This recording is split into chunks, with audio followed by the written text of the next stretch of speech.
Emily Carter had always felt like an outsider, even within her own skin.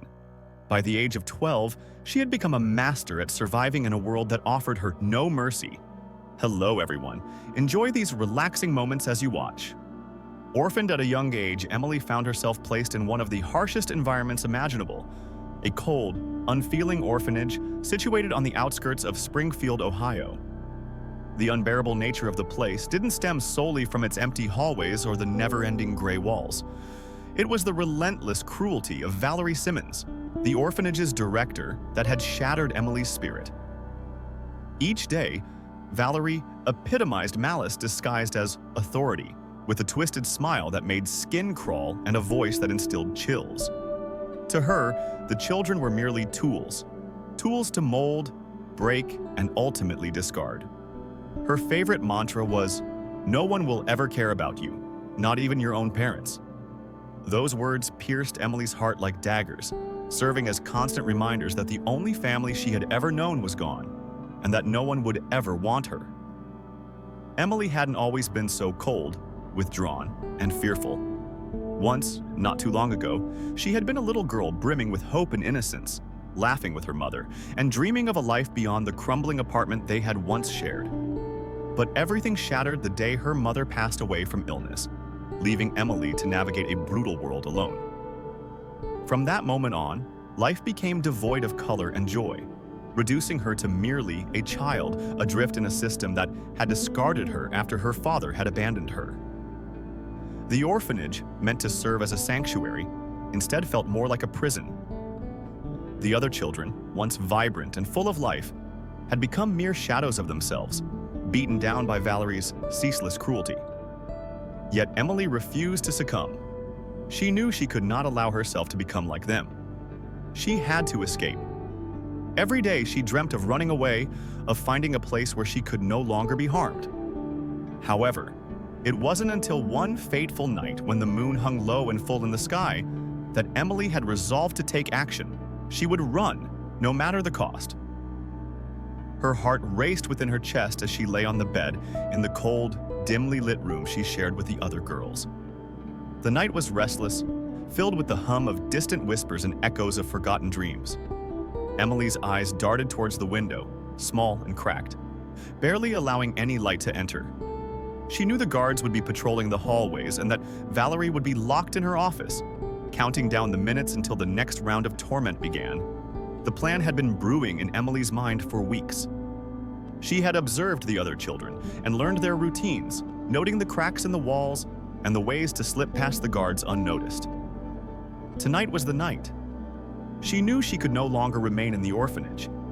If she stayed, she would inevitably become like the others, empty, broken, and lost.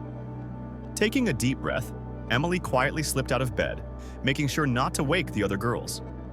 Her heart raced, but her resolve was unwavering. She grabbed a small bag she had secretly packed, filled with the cherished few belongings she still had: her mother's necklace, a tattered photograph, and a few scraps of food she had managed to swipe from the kitchen. Pausing at the door, Emily listened for any sound, but all was silent. Letting out a slow exhale, she stepped into the hallway.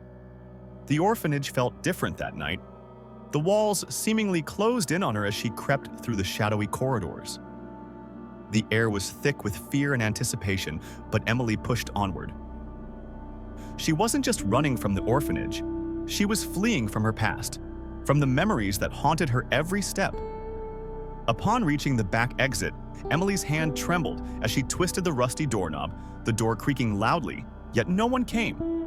Her breath caught in her throat as she stepped outside into the dark, cold night, staring into nothing but the distant glow of streetlights and the endless blackness ahead. She had no idea where she was heading, but she didn't care. All that mattered was escaping the pain and the nightmare that had been her life.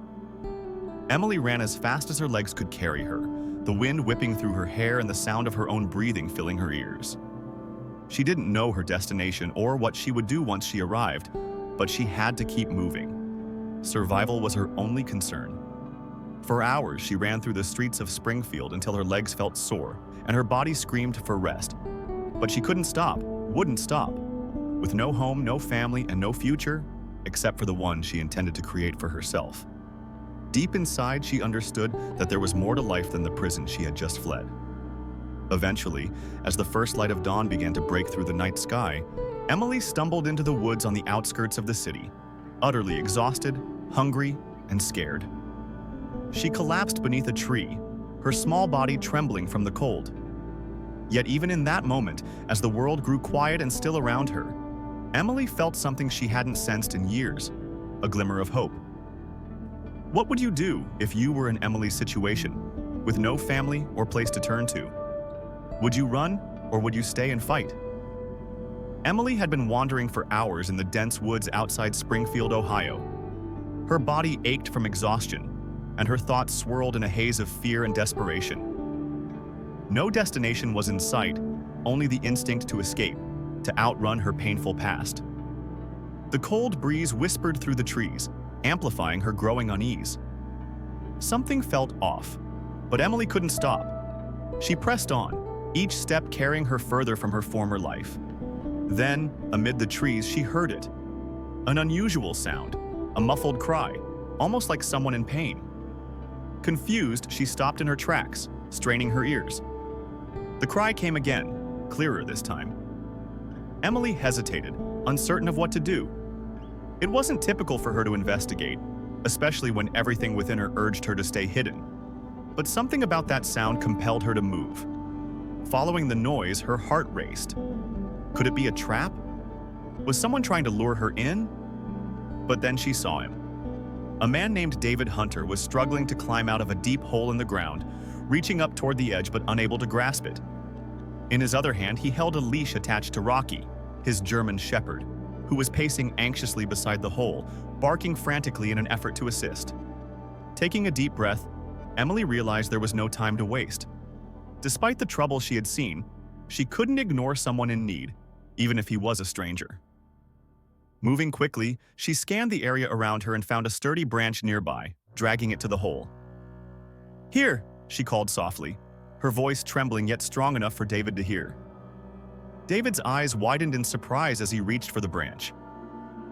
"Thank you," he gasped, his voice strained from effort. With Emily's help, he managed to pull himself up and out of the hole, dusting himself off once he was on solid ground. "What happened?" Emily asked, her curiosity piqued. She had seen the determination in his eyes when attempting to save his dog.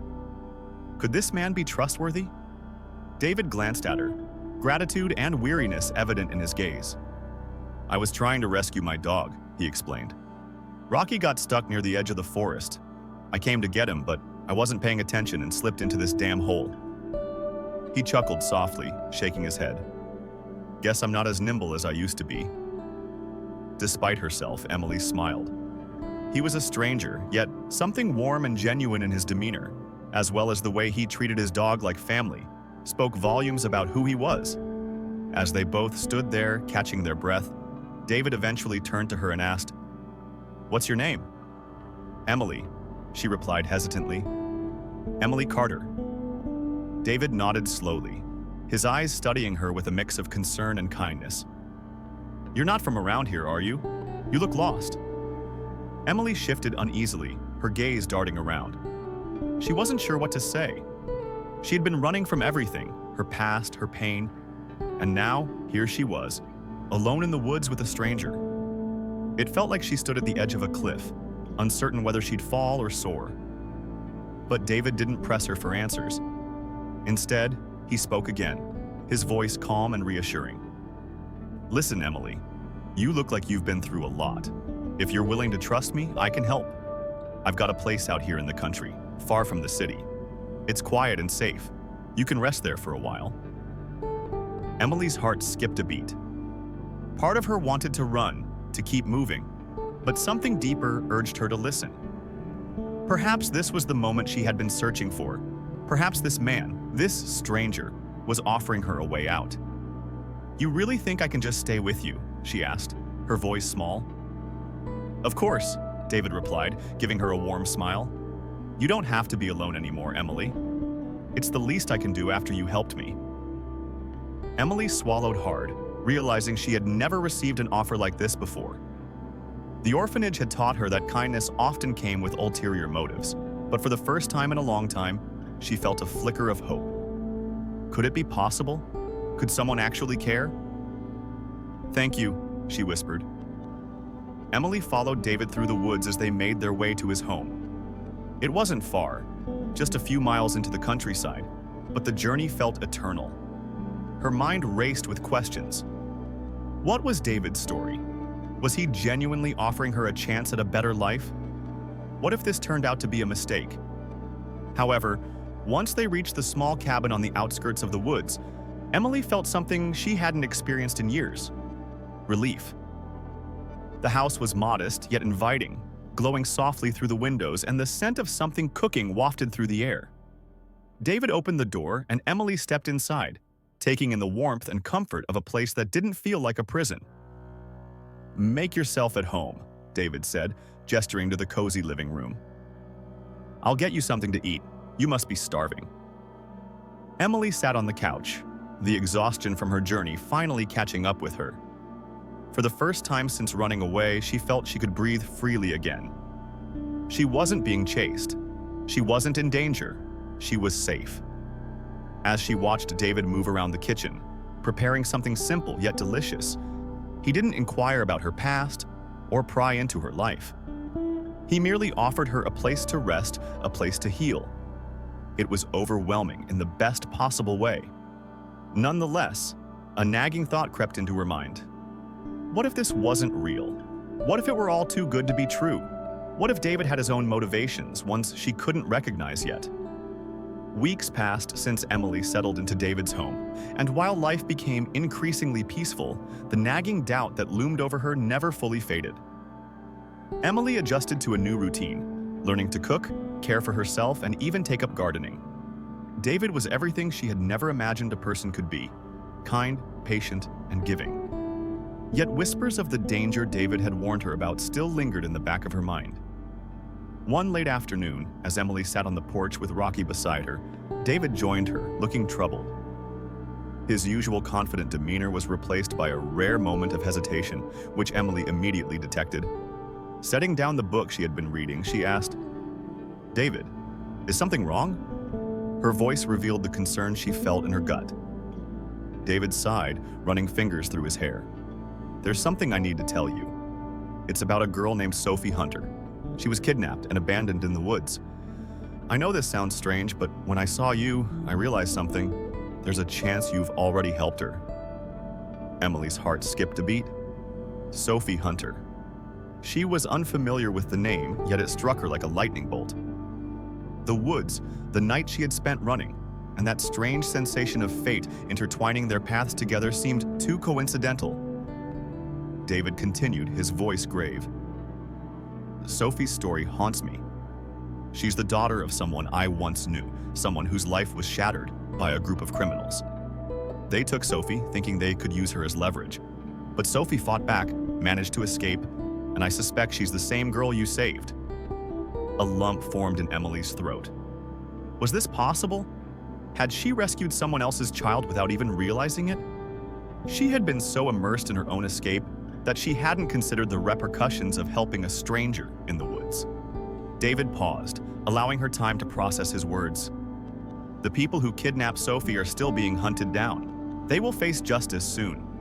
But I want you to know, Emily, that your actions, what you did that night, had consequences.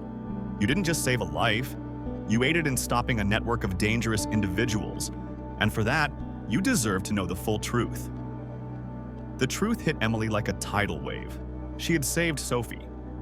She had unknowingly ventured into the center of a twisted conspiracy and emerged as a hero. But it was David's next words that utterly astonished her.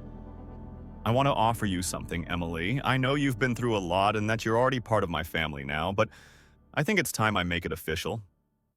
I want to adopt you. You deserve a chance at a better life, a life where you're not running, not hiding. I'll make sure you have that." Tears welled in Emily's eyes as the gravity of his words registered in her mind. Family, a real family. The one thing she had thought was lost forever was now within her reach. Nodding, she was unable to speak, her heart swelling with gratitude. The following days felt surreal for Emily. With David's offer of adoption, everything shifted. The dark memories of her past slipped away, replaced by a future she never dreamed possible. One filled with safety, love, and a family that genuinely cared for her. David took the necessary steps to make the adoption official. The legal paperwork was signed, and Emily's life was irrevocably altered. She was no longer just a girl running from her past. She was now David's daughter, Emily Hunter, as written in the adoption papers. David ensured Emily never felt like an outsider. Every shared meal, every exchanged laugh, and every moment of quiet companionship fostered a bond that grew stronger each day. Emily no longer felt the cold isolation that had once accompanied her. She had someone on whom to lean, someone who truly wanted her to thrive. With David by her side, she began to rebuild herself, piece by piece. Taking charge of her future, Emily enrolled in a local school, slowly making friends and discovering a rhythm she had never thought possible. For the first time, she had the opportunity to be a normal kid, to be part of something, to belong. But it wasn't only Emily who was transforming. David, in adopting her, rediscovered a sense of purpose and fulfillment. His focus had always been on his career and the life he constructed, but everything shifted when Emily entered his life. The house that once felt empty now felt like a home. Emily often caught David watching her with a look of quiet pride, as if seeing her flourish was the most rewarding experience he had ever encountered. For Emily, that was the ultimate validation. She was finally where she belonged. As months passed, Emily's life blossomed into one of normalcy and joy. She had a home and a family. Yet, it wasn't merely about the material aspects. It was the emotional security David provided her. Emily finally felt she had a future to anticipate. David's commitment to protecting her remained steadfast despite the shadows of her past not fully vanishing. The criminals who had once targeted Sophie were finally apprehended, and their operations were dismantled by the authorities. However, Emily never truly sensed the fear she had once harbored. David had taken every precaution to keep her safe, allowing her to finally set aside her worries and look toward the future. On her first day back at school, Emily stood in front of the mirror, adjusting her new clothes and feeling a sense of pride she had never experienced before. She wasn't the frightened, lonely girl who had fled from everything. She was Emily Hunter, a girl given a second chance. As she walked to the bus stop, she reflected on how far she had come. The girl who had once run from her past was now boldly striding toward her future, head held high. She was no longer a victim of circumstance. She was the author of her own story.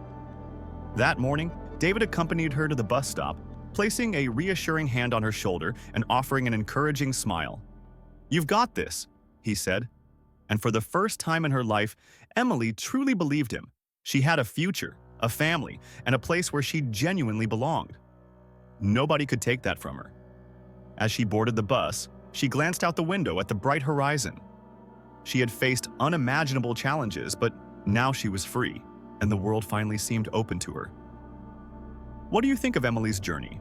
How does it make you feel to witness her finally finding a family and a sense of belonging? Do you believe it's possible to completely leave the past behind and start anew? Share your thoughts in the comments, and if you loved this story, to let us know where you're watching from. Please don't forget to share this video with your friends.